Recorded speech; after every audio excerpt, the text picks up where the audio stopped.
Sometimes refreshing it too.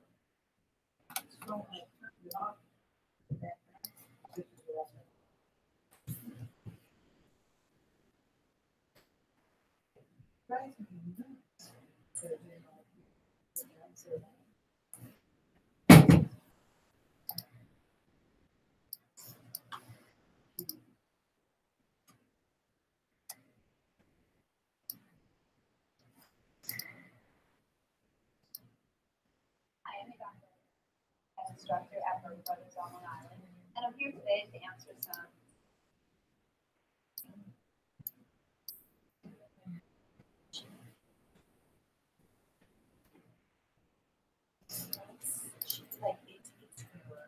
So I know about the take-home assignment. Yeah.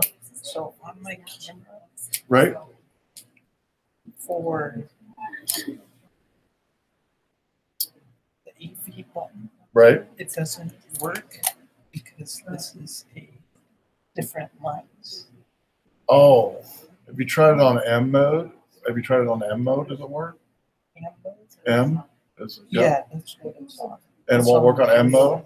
No. Try on just A mode, automatic mode or green, whatever it is on yours. Or maybe in P for program, but see if it works on that. Okay. Does it work on that? Yeah, do it on that. Use that then. Okay. And what I did instead was I actually took photos with my iPhone. Right. And Oh, did it that way. There you go. Well, now you know how to get. Now you know how to get on yours anyway. Yeah. All right. Cool. You're welcome.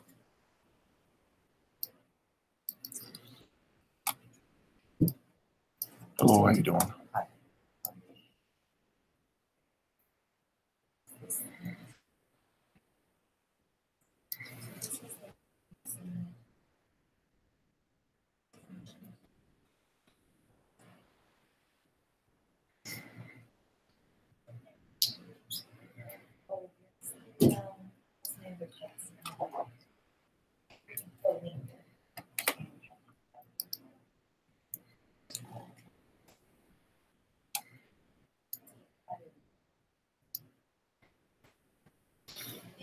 in here.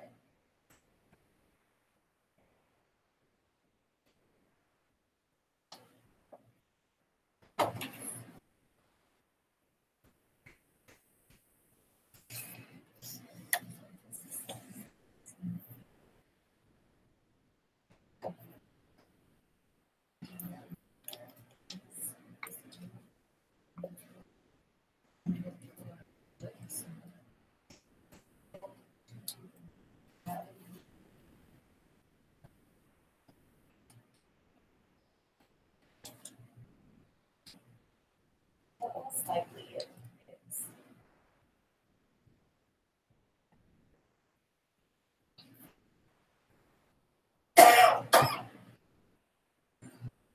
I know I agree.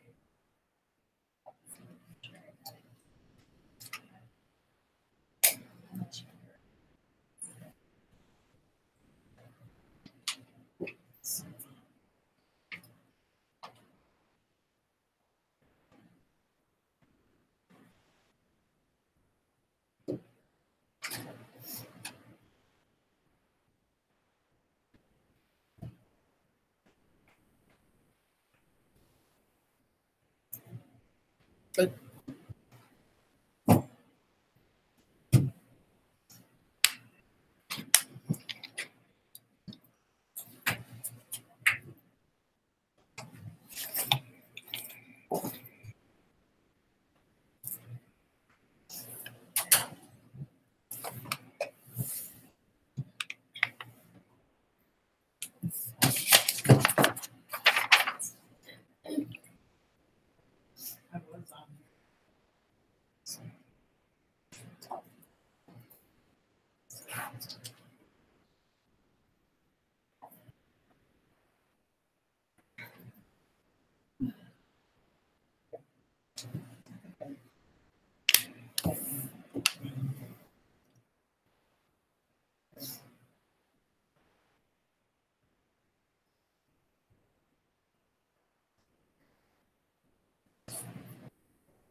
How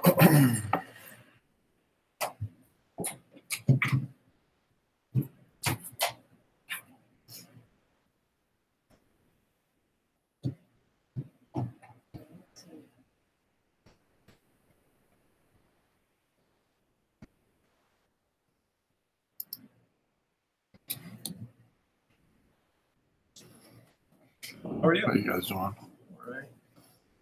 You feeling better? Much better. Thank you. Appreciate it.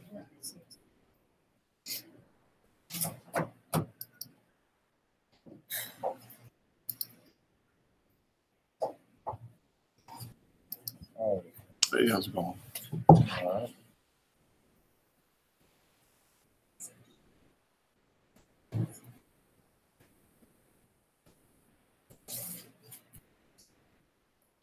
And I did put the login for this room up on the board if you forgot it.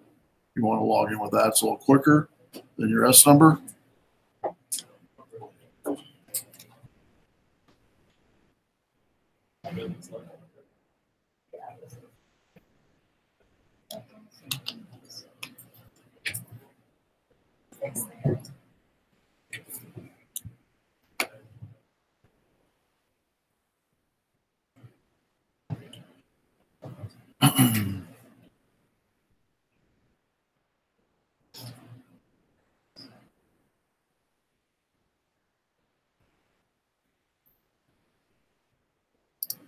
All right, how's everybody doing tonight? We're going to get started. We're going to go over a couple of calendar events for the division. Women in Technology is meeting tomorrow. They are meeting in upstairs in the Cisco lab, I believe, at 4:45. And if you've not yet attended Women in Technology, I recommend it. It's 4:45 to 6 upstairs in the Cisco lab. When you walk up the stairs to the right, take another right, and you're right there. And it's definitely, we definitely love to have you come. So we also have Girls Who Code is every Wednesday. It's going real well. We did get our T-shirts in for Girls Who Code. We're going to take a photo tomorrow night, I think, for all the group. They decided to go with the theme they're going to do their community service on is adopting animals. They're going to create multiple mobile apps and websites for the Rockford region. I think there's 4 teams that are going to be create their own web app and mobile app, and we're going to publish it in May. So that's going real well. Resume writing workshop. That's next Tuesday, February 20th from 6 to 8. Stephanie is running that one as well. And I do have a poster on that one, I think. More detail. Let's see. That one is going to be in room 1322. And they're going to help you if you need help with a resume writing. They'll look at your resume. They'll have Kelly Cooper from our career services there to help you. Also talk about interviewing, job searches, stuff like that. So you can just come and go as you please. You don't have to say the entire time frame. Just show up. And again, love to have you come to that. And so I know it's sometimes hard on Tuesday nights for some people, but if you can make it, come a little early next week before you come to class here. And again, it's upstairs 13, or actually downstairs 1322, which is over that way. Yep, that's next Tuesday. And what else we got coming up here? That's it event-wise. We also have I'm doing a fundraiser for currently, you guys heard of Galapagos School, the middle school, grade school here in town? It's on Water Street, across the bridge. Anyway, I'm doing that's some of the kids there on the left. They're doing the Ozelbot with coding. Anyway, they're, for the most part, low-income students that can't afford the robots. The school did buy the robots for me to help train them. But I love to be able to purchase the robots for the kids. I'm putting money in. I know other people I know are putting money in. So anyway, if you'd love to help at all, whatever money we get, we'll put into it. And the kids will get the robots either way. in about 4 weeks. So that's a 10-week session. I'm teaching them on Friday. What was cool was today I had a guy that emailed me and said, I'll write a check for that right there. Just leave that up, and I'll write a check to buy some robots for you and what you're doing. So that was pretty cool. And so anyway, you can just let people know about it. That'd be great. And again, any bit will help. Like now we have $70. I think the Michael that gave earlier, Michael Hopkins, he's a fellow programmer here in town and has done a lot of stuff with me here in Rockford.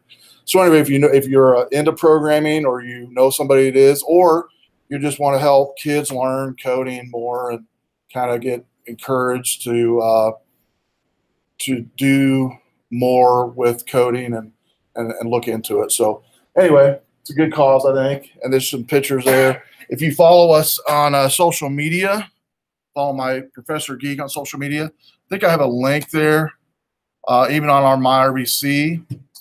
So if you go to MyRBC and just go down to the bottom of the page and click on our Twitter or Facebook, you click on either one. There's a link to there's Michael that posted. It seems like a good project. If you click on it, it'll take you right to the GoFundMe. Done. If you've ever given a GoFundMe, it's super easy to do, $5, whatever. So, or if nothing else, even if you can't give, share it on your Facebook and Twitter. That would be real helpful. You could do that. That would be great. Questions about that? I think we'll supersede the $1,000 goal in 30 days, I believe. So it's $70. It's only day 2. So I fully believe we'll supersede that. So anyway, this week we're going to talk about white balance. And there is no Kahoot tonight. And thank you for your patience last week with my being ill. I am feeling better. I don't sound any better sometimes, but I'm feeling better. And so bear with me on my voice. So white balance is what we're going over tonight. And got a lot to cover as far as just some notes and examples. I have a video to watch, a real long video. Next week, by the way, we're going to be going into, in week 7, restoration. And that's one of my, I think I told you week 1 or 2, that's one of my favorite weeks, restoring photos. I think I shared with you the story of my grandfather and grandmother. I found a photo of them, my master's degree, to do a project in Photoshop, and still to this day have it at the house. I made a copy for myself and everybody in the family. Took 2 photos, put them together, and I gave it to Grandma and Grandpa, I think, on their 50th anniversary or something like that. So anyway, it's kind of cool. Everybody has old photos around, right, that are just cracked up in the Bible or whatever that your aunt's got or your grandma's got. And so those are the type of photos that hopefully you'll be able to grab a hold of or get a hold of next week. You might be thinking about it now, asking around if you don't have any in your house. You don't have to use a real photo, but it'd be cool if you get a hold of one. We do have scanners, by the way, here in the building, in this computer lab in the WTC area that you can scan. If you don't want to come to campus to scan, you can scan at Walmart, you can scan at Walgreens, a whole bunch of places you can go to scan photos and save them on a drive or email them to yourself. We'll be doing that next week. But tonight we're going to be doing white balance. And again, one of the key components to photography is understanding white balance. So notes-wise, the first note we're going to go over is this document here. I'll see if I can blow it up for us to read it a little bit better. It's not too bad a font, I think. Pretty good. So white balance is the aspect of photography that many digital photographers or owners of cameras don't understand. Something well worth looking into, and it can have a real impact on your shots when you take them. So those who have been avoiding white balance, this week you get to play with white balance and have fun with it. And that's the main thing, just like we've done up to this far, is to have fun with whatever it is you're doing in your camera, is to have fun with it. Keep your camera with you. Some of you show me some pictures you've taken with just your camera being with you that maybe you wouldn't have been able to do. And so keep that up.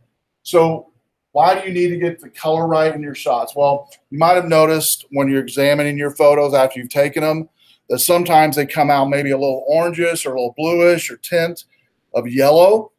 Despite looking at it with your eyes, you can't see it initially on the camera, But when you go to print it out or you look at it on the screen later, it looks weird, looks off a little bit, looks tinted a little bit.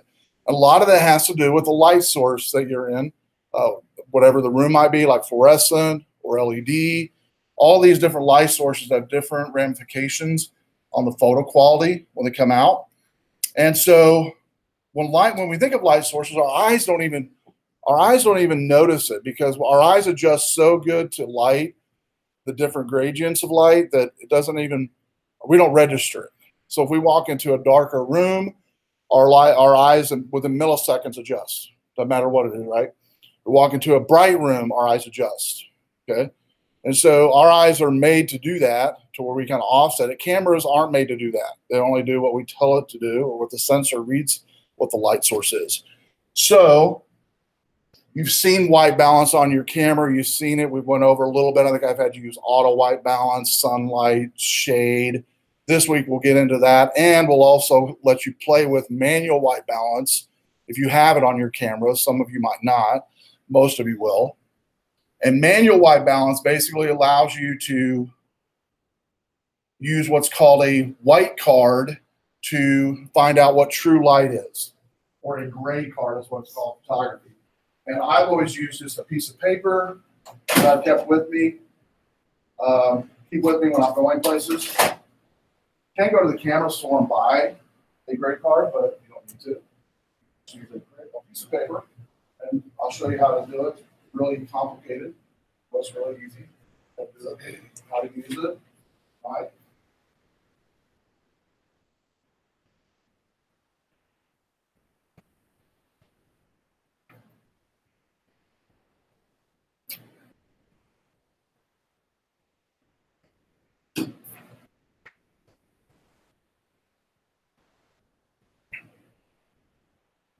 Okay, so what you're going to do is you're going to take the piece of paper that I've just given you, and you're going to fold it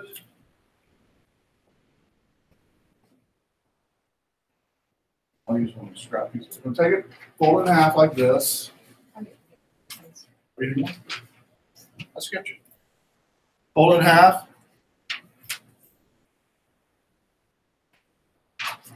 Like this first. Then make sure it's nice and even. That, and then fold it half again. And that's going to be your flight card that we'll use when we get to the manual balance section at the end, when we do a little demo on your camera.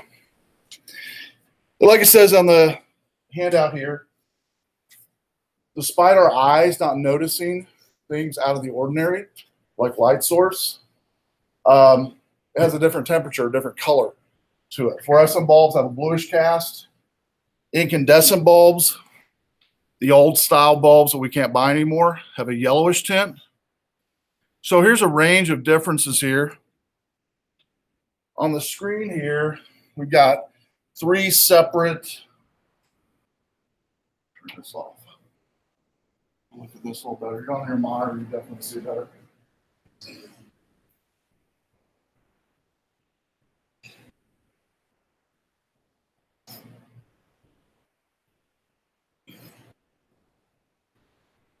Same setting, taken 3 different times, 3 different light sources. So let me blow this up a little bit. All right, so on the left side, middle, and right. I want to focus on the one you see the most difference is actually the bigger Johnson Baby bath right here on the right. This one here you do see a difference, the left one, but this one you see the most significant difference. I mean, it's almost like a purple, a pink, and like an orange. It's that crazy of an adjustment. The smaller one, it's a blue, a white, and kind of a, looks like a tan color, a little tan color. Really, in all actuality, the one in the middle is the one with the true light or the true white to the photo. And one of the big things you're going to learn this week is in order to have true color, you have to know what true white is. And so true white determines everything else. If you don't know true white in your surroundings, that's where this white piece of paper I gave you is going to help if you have manual white balance setting on your camera, where you basically can take a picture of the white piece of paper and say that is true white, regardless of where you're at. And this is where your camera is going to balance your white balance to determine true white. So the range, you'll notice in this one is very cool. Light of the blue sky through the very warm of a candlelight. We really, again, don't notice a difference because our eyes adjust automatically. So we use a temperature of light being very extreme. A white sheet of paper will look generally white to us. However, a digital camera is not clever enough to make these adjustments, and so we have to tell the camera how to treat that different source of light. So for cooler light, bluer, greener light, you tell the camera to warm things up, and in warm light, you tell the camera to cool things down.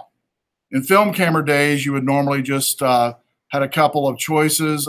You had either two daylight and two actually, just daylight and tungsten. That was it. That's the only other possibility you have. Adjusting white balance. So different cameras have different ways of adjusting, and I'll kind of go around after we talk about these next couple documents we go over in a video on ways your camera adjusts white balance. Thus far, again, we went over the auto, I believe, sunny, and like warm or shade, something like that. That's what I've had you use. So, but every camera is going to be different when it comes to manual white balance, on how those manual ramifications, how you set up the manual white balance on your camera. However, almost all digital cameras have an automatic or semi-automatic mode to help you make adjustments. So even if you don't have manual on your camera or the app that you're using, I will help you before you leave tonight to show you what you can do to kind of fake it out and to make it manual as you can. And by the way, for the assignment, I do not require manual. I'm only requiring some of the other settings. Yes, question. Yeah, so what about those old disposable cameras? What do they use for white balancing? The old disposable cameras basically are going to use kind of like you would think in your cameras as automatic. So being like an auto white balance is what it's going to use. The sensors in those disposable cameras are disposable sensors, so they're cheaper. And so they're going to use, if I was to equate it to some sensor or some setting on your camera, it would be like an auto white balance, is what it would be. You have no control over that. So here's some basic white balance settings you'll find on your camera, most cameras or most apps. Auto, this is where the camera makes the best guess of what shot to take, shot by shot. You find in most situations, but worth venturing out, trickier than others. Tungsten, this mode is usually symbolized with a little bulb and is shooting for indoors under tungsten light. That's the old school lights. It generally cools things down in the photo, adding some blue. Fluorescent, this compensates for the coolness of a fluorescent, a slightly green like these lights in here, and it will warm things up. There's two options fluorescence usually. Actually, three today is going to be normal, halogen, and you even have an LED version as well out now on some of your cameras. Daylight sunny, not all cameras will have this setting, but most will. And on this one here, because things are set fairly normal white balance, it warms things up, adding a yellow or orangish tint. Cloudy will generally warm things up a touch more than daylight. Flash, and some of your cameras will have what's called full flash mode or red flash mode. The flash of a camera will be quite cool. So the flash WB mode, you'll find warms up your shots. And then shade is where the light in the shade is generally cooler or bluer than shooting in direct sunlight. So this mode will warm things up. Now let's get into manual white balance. In most cases, you can get pretty accurate with all the above presets that we just talked about most of the time. But some digital cameras, both point and shoot to higher DSLRs, allow for manual white balance. And even some of your apps that you have on your phones allow for manual white balance today. The way it's used varies a little bit different from model to model. This is where your manual is going to help. If you don't have a PDF manual, you can download it from your manufacturer, by the way, from your camera if you don't have a hard copy of it. All your manufacturers will generally have a website where you can download that PDF. I'd recommend doing that for cases like this if you can't figure it out. Most of the times I've seen enough cameras, I can pretty much figure out how to do it on yours if it's available for manual white balance. But either way, it's good to have your manual either way. So again, model to model is a little bit different. You can do this by buying yourself a white card or a gray card, or like I do, a folded piece of paper. No sense in going about $5 for pretty much this right here. Or you can use other objects around you that are white, like the sheet of paper. So we're going to look at some shots here. And the first one is some books taken in auto white balance. And the light in the room here was 3 standard light bulbs. And when they say standard, it's the old school light bulbs, right? Not the fluorescent ones like you get today, the old school light bulbs. And the result you'll notice is very warm or yellowish. I always, I grew up in a smoker home. My parents smoked, my relatives, anybody have a relatives that smoke, by the way, in your family? Okay, so you know what I'm talking about. So everything pretty much, it seemed like, and it's just me as a kid, but it seemed like in our home, everything was like yellow because of the smoke, I thought. So when I think of this, I think of the smoke color, basically. Or if you watch any 70s shows or whatever, they make fun of the yellow tints on the walls back in the 70s. A lot of it was, again, because of smoke. But again, this is what this looks like here. And this is set again to automatic setting. So it's not perfect. And we'll see here in a second. Next, a white piece of paper is held up to the camera, telling the camera exactly what white should look like. Okay. Then the shot is taken again the second time. And voila, much truer to the actual color of the book ends than the first one, right? And so the reason for that, again, is the true white is now known by the sensor. And if the true white's known by the sensor, then you can thereby take better photos, better quality photos. Now, would you ever want this type of artistic look? Yeah, maybe. I want an old smoky look. I want the old smoke room look. That's what I want. I want that maybe in my photos, possibly. Like some guys playing cards or people playing cards. You want kind of that smoky look in the room. You might want that warm kind of effect. And again, indoors with old school light bulbs. And by the way, you can still find them online at places, the old school light bulbs. You've seen them in restaurants, by the way. What they do now with them is they make art out of these old light bulbs. They have like 20 of them, kind of all, in some type of iron contraption. Beefaroo's got some, I think, on Riverside, if I'm not mistaken. Kind of cool. And so you can still buy them, but it has to be bought in under the artistic. So anyway, this is what it would look like under the old school light bulbs in auto setting. But again, if you wanted to use manual, or you could probably play with your auto balance settings, your auto white balance settings to figure out which one of your auto white balance settings will offset the lighting in the room at that time. Next is be more creative with white balance. Does that work on a cell phone too? There is some cell phones that definitely have apps that will help you with that. Yes, for sure. Yep, definitely. Some of the apps we went over last week and week before definitely can do a lot of this stuff for you on the filters. Now, there's times that photographers don't want accurate colors, like I was talking about earlier.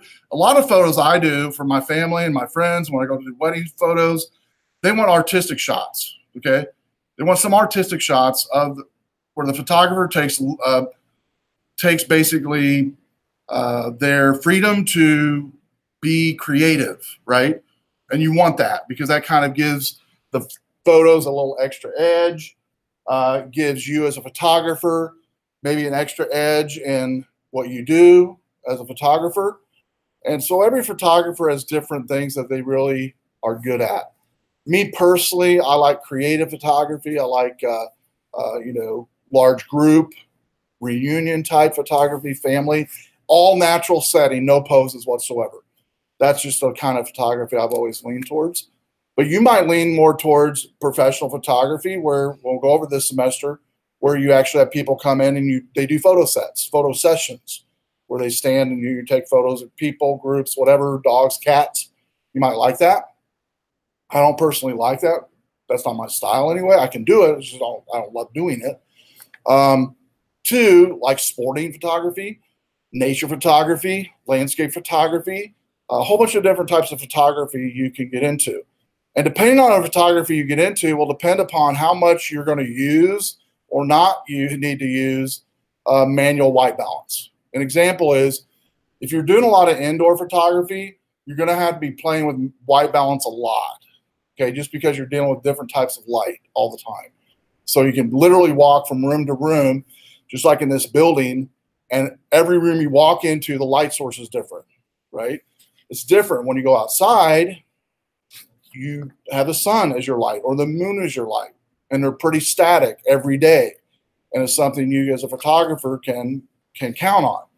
And the best time if you're an outdoor photographer to take photos is early morning or right when the sun's getting ready to go down every day of the week, unless it's overcast. But let's talk about overcast. There's sometimes in overcast skies, it's a perfect setting for whatever type of photo you're wanting to take. So again, depending upon where you take photos, indoors or outdoors, you're going to be having to manually correct things with white balance more so, I believe, in my experience, in the indoor realm than in the outdoor realm. Outdoor realm, you're pretty much negated by natural light, which is usually better light when it comes to everything. Okay. But you don't always have luxury, especially in Northern Illinois, when the weather is, you don't know what it's going to need to be. And so a lot of families will do photos in this region anyway, indoors when they do photo shots. Very rarely you see a lot of photos outdoors for like, graduation photos from high school to college. Usually you're going to be indoors, but then there's sometimes, depending on the time of the year, if you're working ahead as a graduate, a lot of graduates in this region will do their photos for their graduation in the summer, even though they're graduating in May because they know it's not going to happen. They're not going to get, weather's not going to cooperate with them. And so either way, depending upon where you take your photo is going to help depend upon white balance controls. But it's good to know what they do. And this week, when you play around with it, it'll definitely help you understand more. So there is, by the way, tons of stuff. If you go to like Camera Craft on Perryville, you got tons of color filters you can buy for your cameras, your DSLR point and shoot, cheap to very expensive. Or like I do, you can just rely upon the white balance controls in your cameras to adjust the color. And I've done everything from being creative indoors to if I want kind of a softer look in a photo, I'll take pillow shams and put them over lamps. I'll use the old Chinese lanterns that you can get at IKEA real cheap for like $20. You get like a group of them, a group of 10 of them. That looks really cool for group shots. And so you don't have to spend a lot of money to get the outcome. Now we will do in our lighting lab, I'll bring some, medium to medium sized lightings that we'll use in here. I'll show you how to do umbrella lights, but for the most part, you don't need that. Yeah. What about using a flash? Does that affect the white balance? Flash is definitely, and usually when you use flash, you're going to have to do that flash WB setting, that white balance setting. So I recommend this week when you do your photos, we won't use flash at all in any of your photos. It'll all be controlled by white balance. Will we ever learn how to use flash?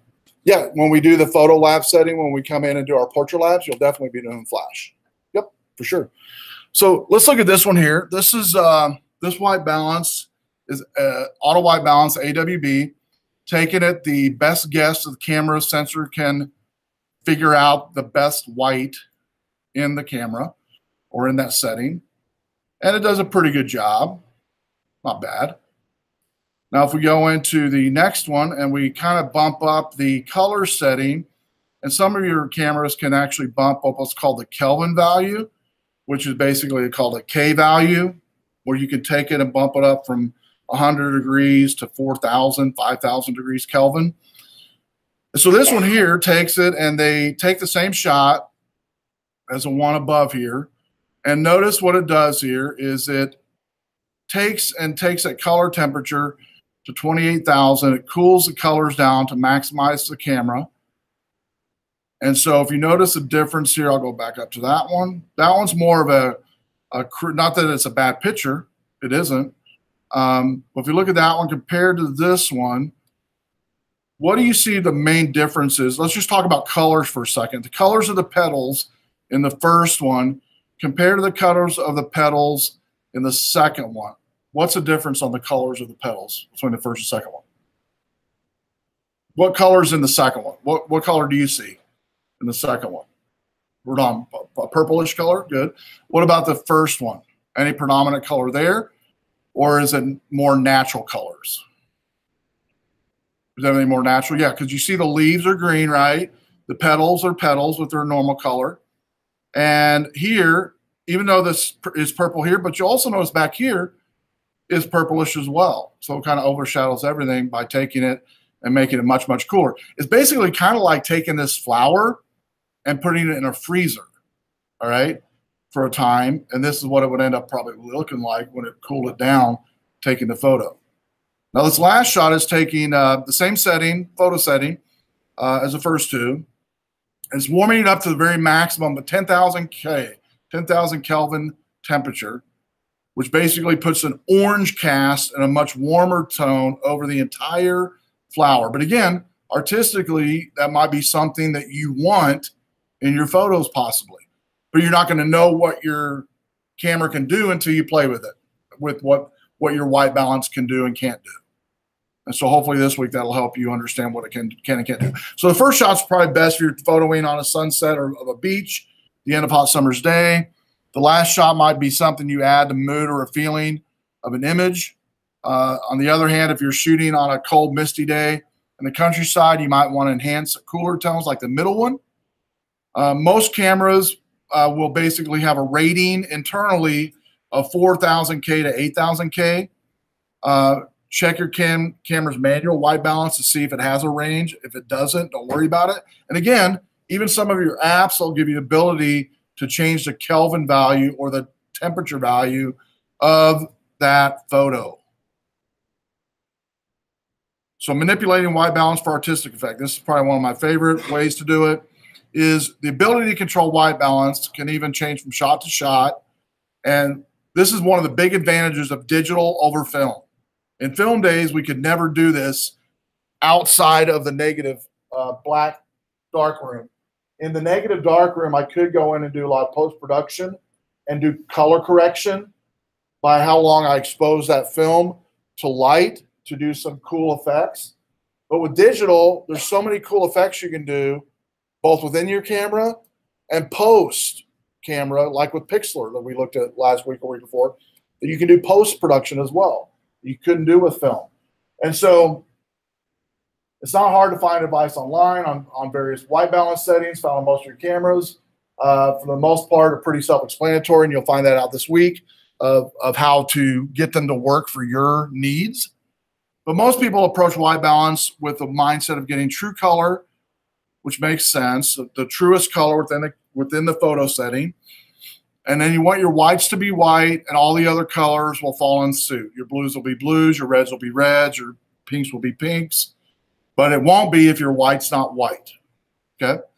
So here's an example of a person that is not dark-skinned that actually looks dark-skinned because of white balance, okay?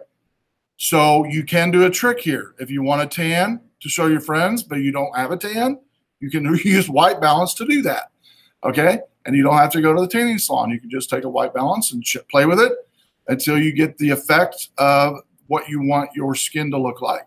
So in this one, they're completely doing it wrong in this example here to achieve this tan effect, this artistic effect. So on this one here, it's a sunny day. You might want the white balance for the to be cloudy or shady. So even though it's sunny, by changing it to cloudy or shady, you're going to get the natural tan effect on anybody's skin, specifically those that are not darker skin tone. And so this tells the camera, by the way, that the ambient light that's around is blue. And so the camera will compensate by adding some bronze, thereby the tan effect will come in. So we'll add some bronze or red and yellowish tone to offset it. So instant suntan. So be warned, this may not work for all scenes, but it can work for some. So what about icy scenes? Like we're out, like today, right now, we're in the icy scene time. All right. Perhaps you should try setting your white balance to something like warmer or daylight or shade, just to see what it does, to see what your camera does by setting your camera to something opposite of what it actually is. Again, that'll give it kind of an artistic effect. A normal or standard exposure will make snow and ice look blue anyway. So using those settings should whiten the snow a little and reduce the blue cast. On the other hand, perhaps you want the blue, making it all look even colder. So you could do a tungsten setting to make it bluer even so, that much more. Kind of a bluish tint on top of the already freezing look of the scene. So what this does is tell the light to slightly orange it to more blue to offset. And so the image just simply looks cold, like this one right here. Okay, it just literally looks cold just by looking at the photo. So even finer tuning or controlling, you can also, again, if your camera allows you or your app allows you, play with the Kelvin scale. And an easy way to find out, there's literally thousands of apps. I know I try to give as best examples as I can give you. Even though I develop apps and I play with apps all the time, you're probably going to find an app that's new that I don't know about. But the best way to find cool apps on your phone is to just search for them on the App Store, or actually off the App Store, like Google it. Google your phone, like iOS or Android, and, app, camera app that does this, whatever it might be. Camera app that controls white balance. It'll give you a whole bunch of different ones out there. So tricking the camera, because there's some apps, by the way, that literally focus only on white balance. That's it. That's their whole function, is just white balance. So you might find a really cool app that helps you with that. So what it does is basically on the Kelvin temperature manipulation, it tricks the sensor into telling the sensor that light is warmer or cooler than it actually is. Kind of like ISO tricks the sensor in telling to either be whiter or darker in that scene. Like we did last week with a plus and minus button, the EV value, same deal. You're faking the sensor out to tell it what you think that white should be, or what the dark contrast should be in that setting. So if you dumb it down to negative, negative, negative, it's going to get darker. You plus it, it's going to get more whiter. Same thing with Kelvin and with white balance. You are in control of the outcome, and you can make it as artistic or unartistic as you want it to be. I personally like you to play with the more artistic view just to see what you can do with it, pushing the envelope. Some of your cameras will do what's called shooting raw. You might have heard in your manual or read in your manual or heard somebody talk about. I don't teach raw with Adobe Camera Raw, but I do have resources to help you, and I use Camera Raw some. The benefit of using a high-end, when you have a DSLR and you're shooting in raw, you can do more post manipulation with your photos sometimes than non-raw photo images. But it's a very, very slim. It used to be like, raw, you would have a big range of different changes you could do. Now with the quality of photos, even taken with your camera phones today, that kind of is dwindled down. Even though raw does help sometimes, it's not anything like it used to be 5 years ago. And so that's probably why you don't hear raw much anymore, just because because of the sensors are getting so good, even in your camera phones, that's kind of went by the wayside, that raw concept. But basically, just so you know, raw just basically, it doesn't save it as a JPEG or PNG. It's literally its own format, like in Adobe. Like say if you have a Canon, Canon will have its own raw format for a Canon photo. And so you can basically have its own software Canon will have to load that raw format and then dump it into something like Adobe Camera Raw to manipulate. But again, we won't be doing that this semester. But if you need help with that or want some tools to help you with your camera, if you have that ability, let me know. I can give you some software that I've used and folks I know have used to help you kind of play with it. Definitely do that. Next is the second link, which is this white balance color text. This one right here in our notes tonight. This one is kind of cool. It's kind of a different way to look at white balance and what it does when you use it. So This is the same scene of this white flower in a outside scene. It's called a white bloodroot flower. Was photographed against a fallen birch tree. And if you know what a birch tree is, it's a white tree, which is perfect for our example here. And he uses a variety here of white balance settings that we'll go over to affect the settings of the color. Now, if yours doesn't load like mine when you first click on it, you might have to click on the browser to enable flash possibly, and then reload it and hit the play button. So yours might do that on your computer possibly, or you can just watch mine. So the first one you'll notice is cloudy. And you'll notice immediately, what does it do to this photo? Just by looking at it, what do you think it's doing to it? Anybody? By cloudy. What's a cloudy white balance naturally going to do to any type of scene that you're taking a photo of? Do I know? Will it make it look grayish? Yeah, kind of grayish is a good term. Yeah, I can make it look a little grayish. Anything else you can think of? More shadowy. Good. Anything else? Those are all good, right? Some kind of a darker side is what it's going to do because it's basically cloudy. Next, tungsten. Notice what it does. It adds kind of a what tint to this? What tint is being overlaid on this? What color? Kind of a bluish tint, right? Next is auto white balance. You'll notice if we go back from auto white balance to shade, you can see how from auto white balance to shade, it actually brightens that up just a little bit. Even though it's a little grayish, it does brighten it up, which it should because it's adjusting it for a cloudy scene. Next is flash. And I'll go from auto white balance to flash. I'll go from auto white balance to these settings I'm looking at. So here's normal. We'll say normal is AWB. So normal to flash. What do you notice in flash that's different than the normal? Much brighter, right? In fact, the entire thing's brighter. Everything's brighter. Not just one little thing, everything's brighter. And not a bad way either, you know. Next, fluorescent. Let's look at AWB. Now fluorescent. What does fluorescent do? Kind of blue tintish. Kind of a little, not as blue as tungsten, but still kind of a little bluish tint. And then next is daylight. Let's go to AWB and then daylight. What's daylight do to this? Kind of a yellowish. It really kind of pops out in graphics terms. We call it graphic design. We call this here. This pops it out. It pops out this yellow. And this is what people notice right first when you see that flower is that yellow. It literally pops to where your eyes notice it, because one of the things we talked about a few weeks back was your eyes are not naturally gravitated towards bright things in the scene, light things in the scene. And so that little yellow would be caught quickly by your eye because it's popping out of the scene to notice it. Then lastly is the shade. Again, auto white balance shade. So it's kind of, actually in the AWB is kind of blah looking. We go to shade, it kind of pops it a little bit and adds a little bit of light to it.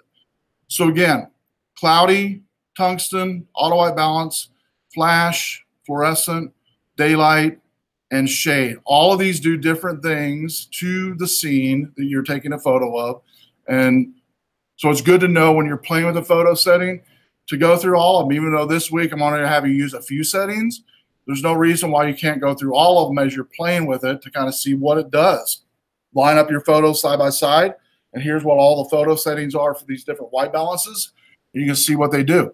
The reason I tell you to do that is when you get ready to take a photo and you want a certain artistic effect, if you haven't already went through that exercise on your own, on your camera, you're not going to know what all the white balances are going to do.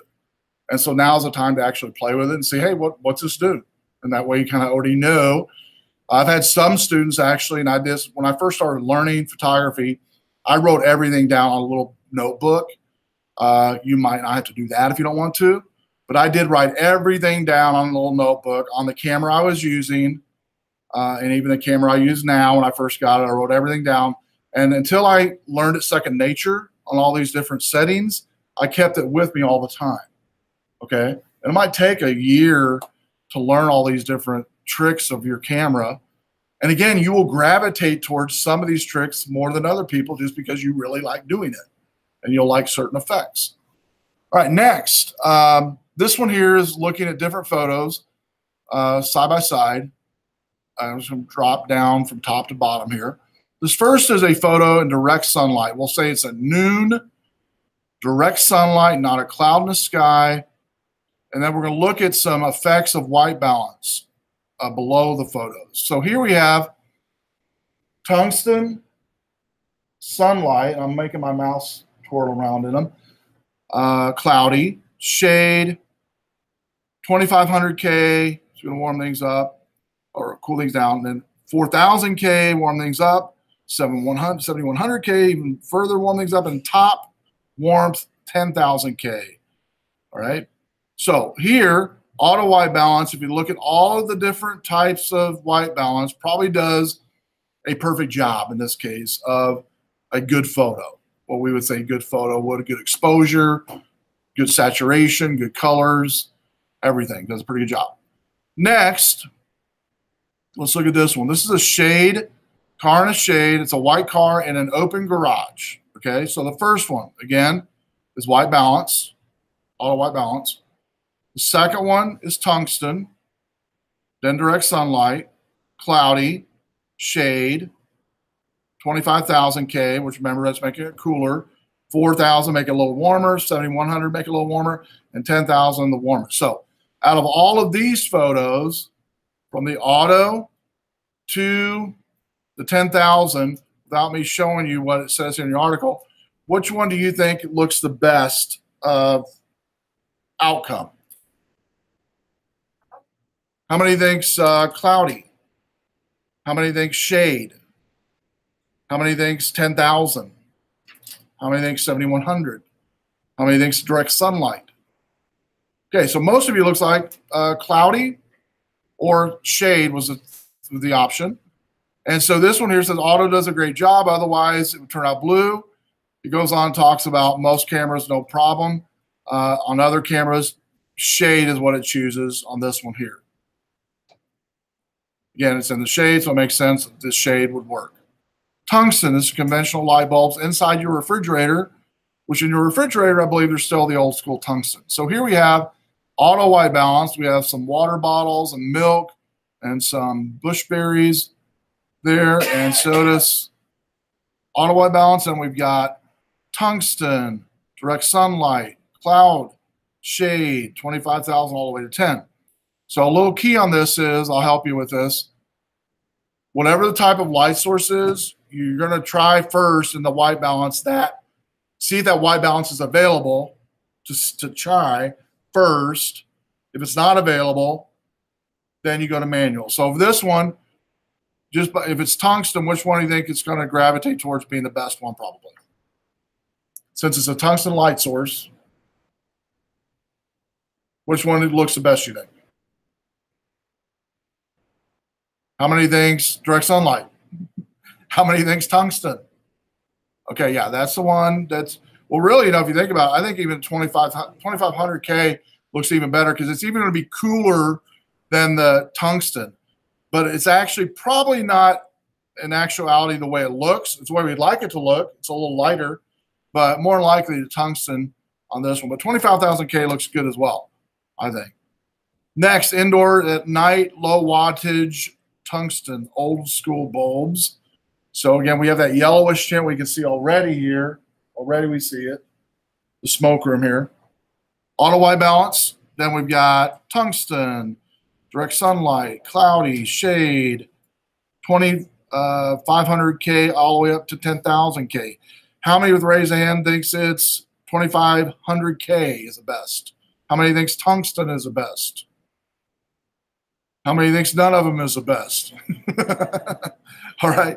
More than likely, I would choose the either 2,500 or the tungsten. But more than likely to me, 2,500 looks best. 2,500 definitely looks really good. Gets rid of all the oranges and everything. Because even that tungsten has a little bit of oranges still in it. All right. Next, got a video here we're going to watch. This is from a Berger Brothers, professional photographers. They've been all over, really good little tidbit on white balance. They give you some tips here. And they do talk about the gray card, but we already gave you my gray card. This is what I use here. And so, but she does talk about the gray card. And I'm here today to answer some commonly asked questions about photography. One of the really most popular things that we need to discuss and understand about photography, digital photography in particular, is the idea of white balance. So the white balance is how your camera sees and interprets color. So unlike exposure, your exposure deals with the tone of the photograph. So if we're talking about the tone, we're talking about the highlights, the midtones, and shadows of the photograph. The white balance is kind of off on the side because that's just dealing with the color. So you could really have a photo that's properly exposed, but the white balance is way off. So when we talk about white balance and what does that mean, basically every light that we see is and has its own color temperature. So if we were outside on a bright sunny day, that has its own color temperature. If we were in your house in incandescent light, that has its own color temperature. Fluorescent light, flash, they all have their own color temperature. They range in color temperature from warm to cool. So you can look at photographs and you could say, well, this photo looks warmer or this photo looks cooler. Some of that can be interpretive, and maybe you like your photos to look a little warmer or a little cooler. But things that are known, like skin tone or product shots or things like that, where it's a known subject and the color really has to be dead on, you really got to fine-tune your white balance. So when we talk about white balance in your camera, if you go to the white balance setting, by default, it's set to white balance auto or auto white balance, which means that the camera is just interpreting the light for you. So it's okay if you don't really have any, too complicated lighting situation. But the problem that you may find is that that auto white balance, it may be a little shifted to the warm or the cool side. So you could take it a step further and you could go into some of the presets that the camera manufacturers make. And those are set for incandescent or fluorescent or whatever, flash. Each one has a symbol inside the camera. They're usually really small and hard to see what they are, so you may have to actually consult your instruction book. But you can go in and choose one of the presets. So if I'm outside on a bright sunny day, I'm going to choose the sun. If I'm inside at my house and it's only incandescent light, I'm going to choose the incandescent light bulb. So then that custom white balance is set for that particular lighting situation.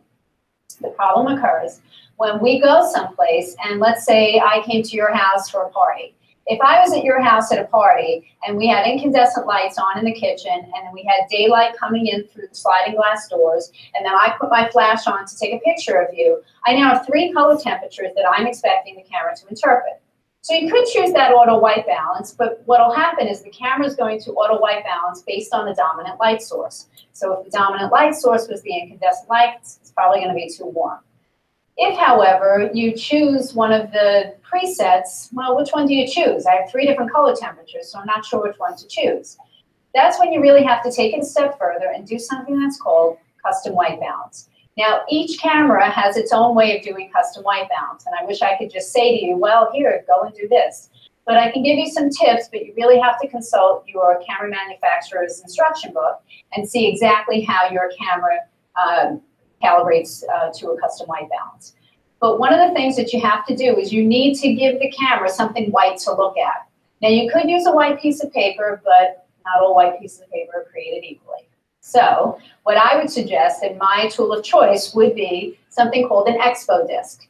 What an expo disc does is on one side it's white and it's a pure white, and on the other side it's going to be this kind of honeycomb where the light falls through. So what I would do is I would take my camera and I would aim it toward the light that's falling on my subject. So in this scenario, I would aim it toward the light that's falling on me, and I would create a custom white balance based on that light. So the lighting situation that I'm in right now, I have a fluorescent light, and I have an incandescent light, and I have daylight falling on me. So before we did this photo shoot, we went in and we created a custom white balance with this expo disc. And that really creates the most accurate color. If, however, you are shooting a lot of photographs and you need to maybe deal with it more in a post-process fashion, you can use something called an X-Rite color checker. I like to use this when I'm doing product photography because I can just set this up and I get a really good idea of what that color is supposed to look like post-process. I can then take my editing software like Lightroom or Photoshop, and I can then calibrate to that particular color, to the blacks, the whites, the grays, the midtones, highlights, and get the most accurate color rendition of that particular shot. So in closing, the custom white balance is kind of a big deal. You really got to do it.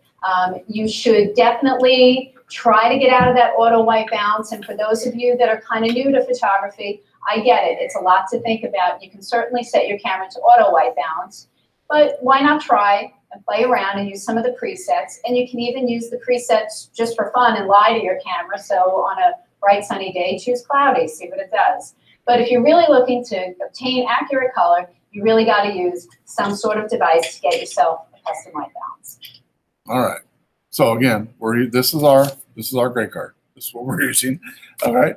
And so what I want you to do now is get your camera out, and I'll turn the lights on for you guys to be able to see things. Once you get your camera out and or your app, whatever you're using, and bring up your white balance on your camera. Try to find the auto white balance, or you know where the auto white balance. Try to find the manual area of your white balance. And most of your cameras, when you go to the manual area, will have you press manual, and then it'll tell you take a picture of something white. You take that picture, and then that, like she said on the video, is now the source of your manual white balance. Okay. And again, not all apps are created equal. You might not have this on your app, but that's okay. If you do have it on your camera, though, just hang tight. I'll kind of walk around and see if you can find the manual on your device.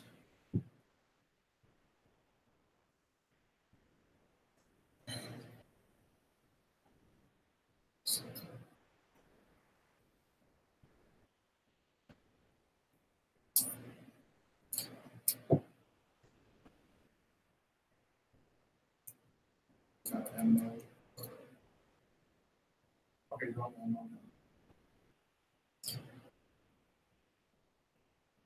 Go into your menu. Let's go down there and see if we can find white balance. Custom white. Custom. Well, yeah, custom WB. There it is.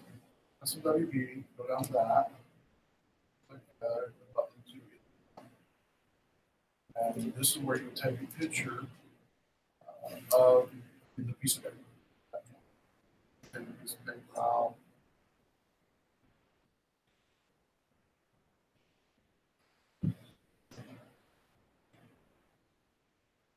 That becomes the source of too close.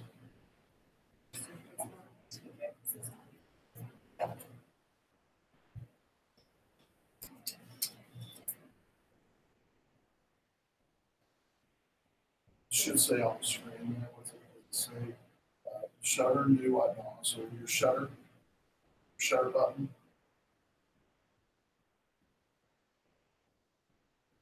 Press and hold the button.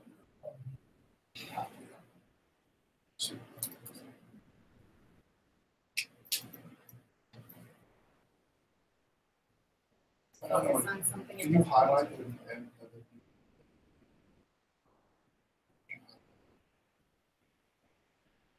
use it?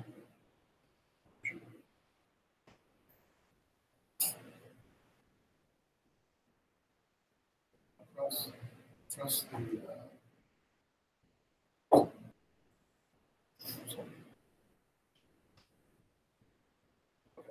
yeah, look at your manual, but you have it in there. It'll tell you in the manual what you do. Basically, you'll take a picture of that and then do what? Yeah, right. You'll have to put it and actually have something with it.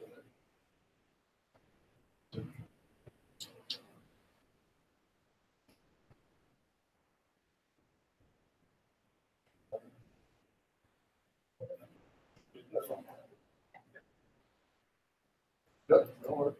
Good. Cool. All right. Yeah, you can use a photo on your.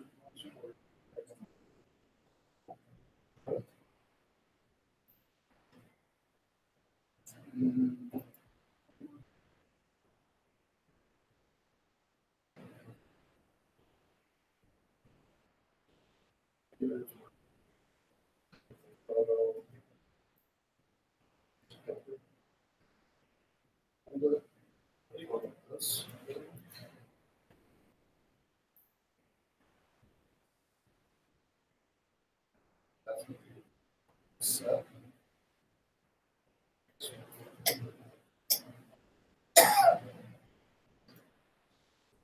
Oh, that's fine. This guy's.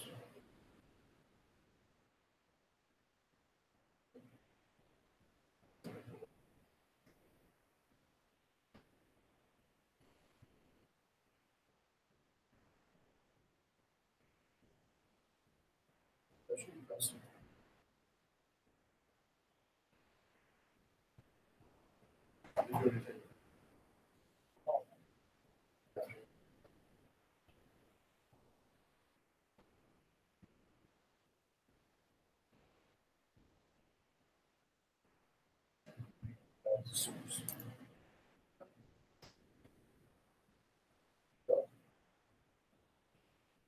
So select an image or now that's the source for your route.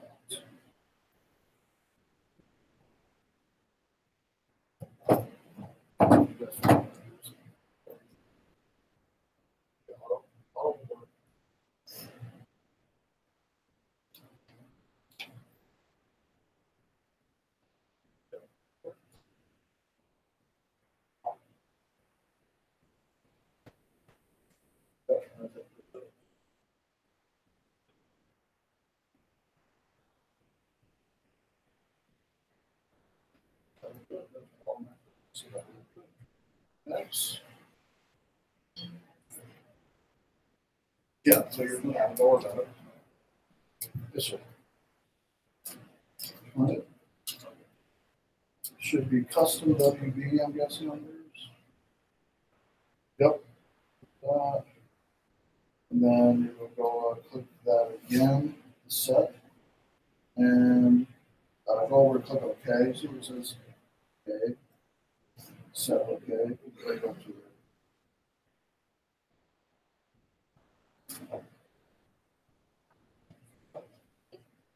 It should bring it to the screen. Okay. Must be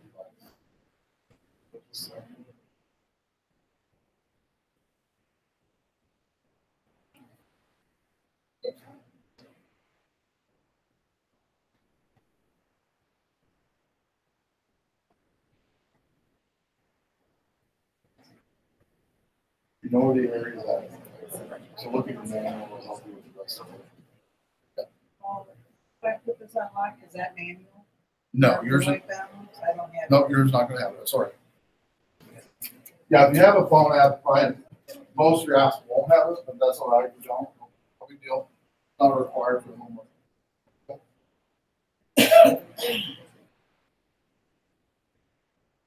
Just like a white picture, we'll take a picture of that.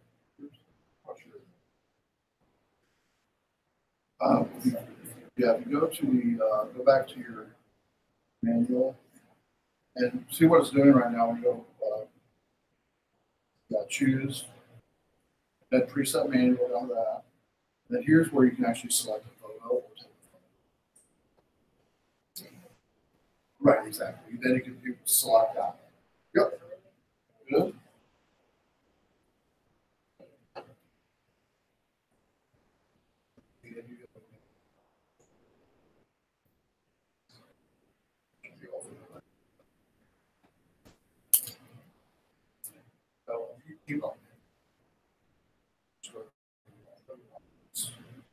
Option and choose bottom.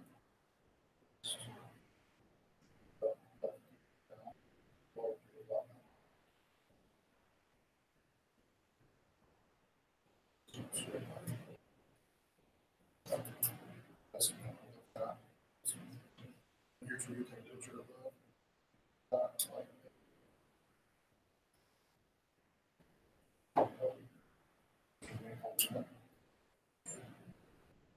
And that will become the source for your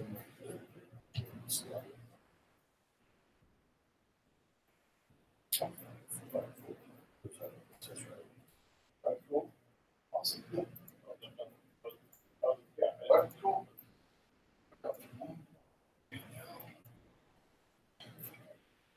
Because some of you, I think I told you to check your manual if we didn't figure it out. That's normal. If you do have auto, or if you do have manual. Okay, so once you white balance. The white balance all the way down to the bottom where it says custom. Keep going down, scrolling down. Reset, yep. Manual. Yes. Click yes. And so when I do that, I'll hold it up. You take a picture of paper. Try to focus in on the paper.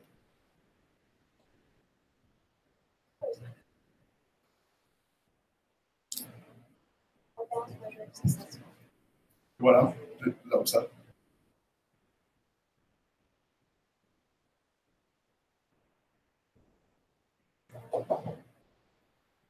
Okay, so it says like, okay, so it auto made a custom white balance for this movement. Correct. So it saved that photo that you took? I think so. All right, cool. But when I took the picture, it was extremely blurry. Yeah. Well, it doesn't matter what the picture's like as long as the white's good. Okay. So let's go now to, and again, it's a good idea to get, if you don't have your manual already, I told you earlier, download it from your manufacturer. Definitely is a good idea to go over that, especially for white balance, and we'll be going over things the rest of the semester. That'll help you as well. We've already watched the white balance video. Your take home. It says here, please work in groups. You can work outside of groups if you want to on this one.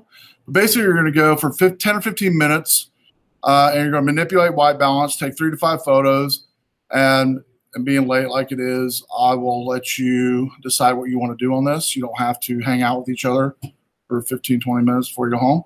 But what you are going to do for your homework is take this to the next level, and I want you to, on the manual in-class assignment, let's just do this for time's sake, if that's okay, because this is sometimes when I originally put this together, it's for outdoors at day, and it's dark outside. So let's do this for everybody. I'll have you just submit done on this one so you can get credit for this, even though you're not going to do it. You are going to submit done or write done, if you would, for me. And we'll go right into the take home. So while you're doing that, let me go over the take home. You're going to set the ISO of your camera to either auto or ISO 100.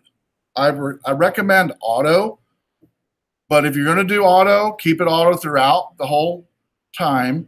If you're going to do ISO 100, keep it on ISO 100 or whatever. If you don't have an ISO 100, ISO 80 or ISO 120, around that range is fine. I recommend personally, though, auto on ISO. And what it's going to do, by the way, if you set it manually to something besides auto, it'll actually be a little harder to set your manual white balance or your white balance in general. So I would say auto probably the best one.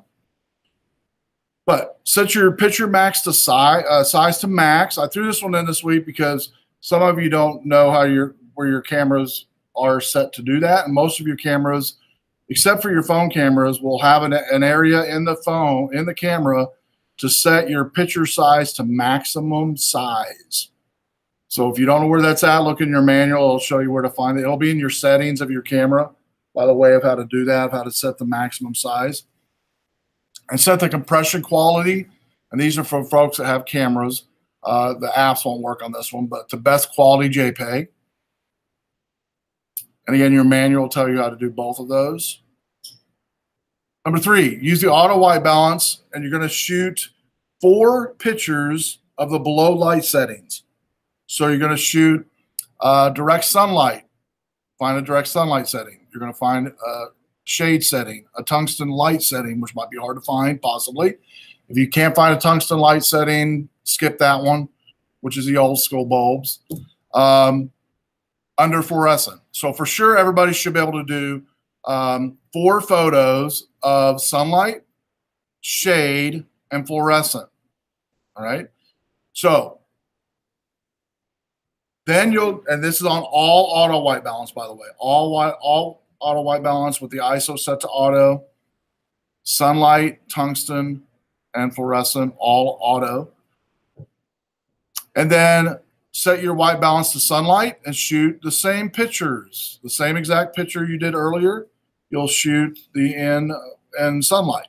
So you'll do direct sunlight, shade, under tungsten, under fluorescent. Then choose the correct white balance setting for each of the above. So what you're going to do, and then reshoot them.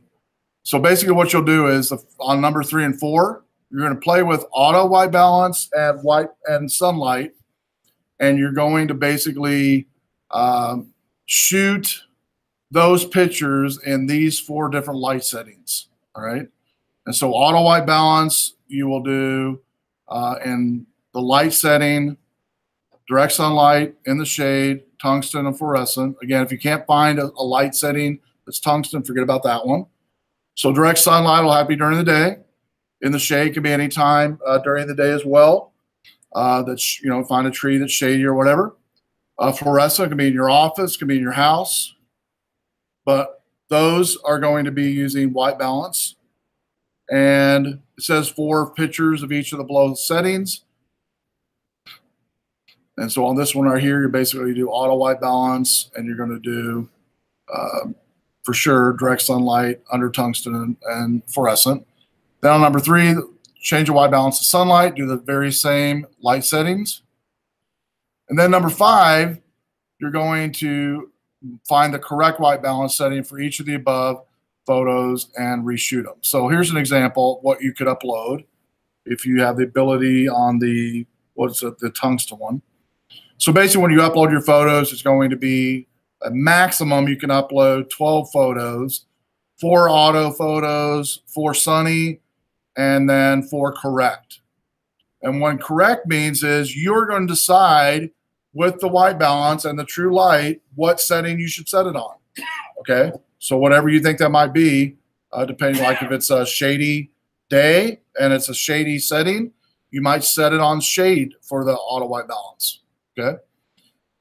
If you have manual capabilities in your camera, you might say, I'm going to set it to manual white balance, possibly on some of them. So again, it's up to you to decide what that correct white balance is. And so let me give you an example. Here. So let's say you are tomorrow, you're wanting to knock this all out tomorrow, and it's noon tomorrow. You can have a picture of a tree at your house somewhere or whatever setting. We'll say your house, it's a tree, and it's direct sunlight. You will take basically an auto white balance of that tree. All right. You are also going to take an auto white, sunlight balance of that tree, and then whatever you think the true white balance is of that tree, which might be, you might say, I'll set it to sunlight, auto white balance. Okay. So the example for your tree might be auto, what's going to be auto, sunny, and maybe the correct one might be sunny, auto white balance is what you select. Make sense? And that's just the first set, the first setting. Yes? Can we just use the white color balancing trick just to get that correct? Yeah, for the manual one, you can definitely do that. So the challenge for you that can do manual is, if you do have a manual white balance ability on your camera, is to set the manual white balance for the above photo settings. Remember, use a white sheet of paper, and you will just add to the auto sunny correct manual. And that's going to be what you'll do if you have the manual ability. Okay. And so questiones. So every setting, photo setting, you're going to shoot basically 4 photos, 4 pictures of each of the below light settings. Direct sunlight, in the shade, under tungsten, under fluorescent. And again, if you can't find tungsten, don't worry about it. So everybody should be able to do at least sunlight, shade, and fluorescent. Yes?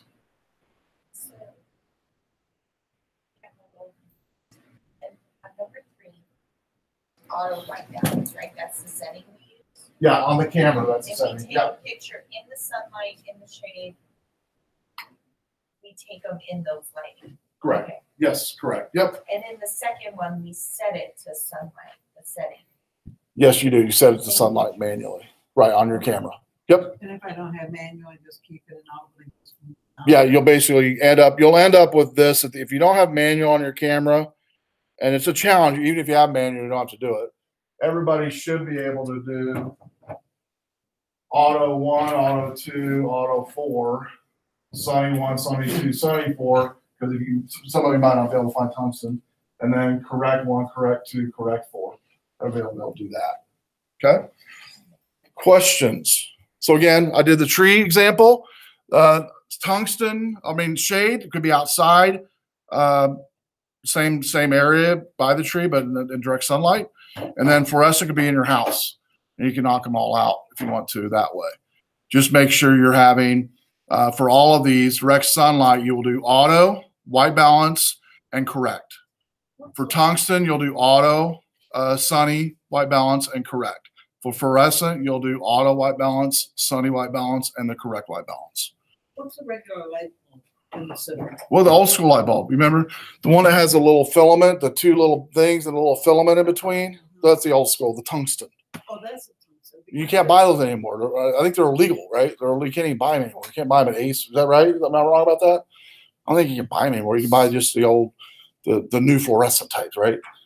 Our regular light bulbs you buy now and replacing your lamps, those are fluorescent. Those are fluorescent. Those are fluorescent, yes, correct. Yep. And you have to be careful too, because they even have those that you can buy now for your lamps that are LEDs, right? And they're even brighter than the fluorescent. And so, But what's funny about the new fluorescents that replace the tungsten, I've heard, I don't know if this is true or not, just heard this on an article a while back, that literally if you break one of those on the floor, you're literally supposed to have like a hazmat suit to clean that thing up. So, but I know I've broken many of those new light bulbs on the floor and I didn't have a hazmat suit. So I don't know if that's a bad thing or not. But because they say the fumes from those bulbs can get in your lungs. So, probably not a good deal. But anyway, that is what it is. So anyway, questions on the take home. And everybody submitted for the in-class? Done, right? If you have any questions about anything, come up and see me. Otherwise, we are done. And have a great week. See you next week. So what did you say that under the Tuscan lights, what to replace that with?